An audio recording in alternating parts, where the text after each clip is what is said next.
I was standing by the window and because I was looking because I wanted to see when he's gonna come back. And then someone said, no, this other lady, Tammy, was shot there. Now, Tammy is like his big Mary, yeah, his godmother. So I ran out to go see where she was lying, but when I got to the corner, they said to me, it's my son lying there. And when we got there, Tammy was lying on top of him because the police were still shooting. That's when they shot the one guy through the boy, 17-year-old boy through the face here. He was with me by the hospital also. And my son was still moving, he got up, and then I said, okay, he can move, let's take him to the hospital. So they just threw him in the van and they left. And then when we got there, they even wanted him to walk inside.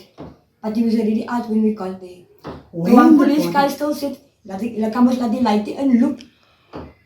When the body was shot? In his left eye, and it came out by at the back of his ear. So they wanted him to walk in by himself, inside the hospital by himself.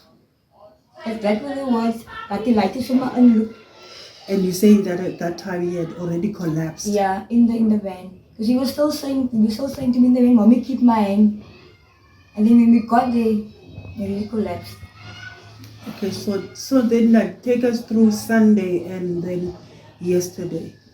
Okay, we got by Tigerberg around about 3:15 the night, I think. And then the morning the doctor said to me that they can't, he can't operate because he has to go for a scan to see how much damage the bullet had caused in his head. And it was still too swollen for him to go for operation. They're going to see the afternoon.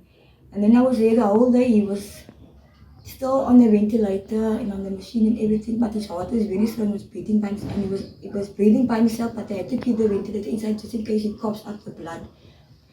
And then they said to me in the evening, I must rather go home, take some rest, have a bath, and then come back.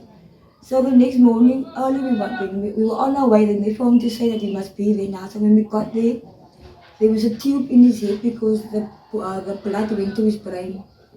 And then they said they can't do anything about that, but they can make a cut over him by draining a few of the blood out.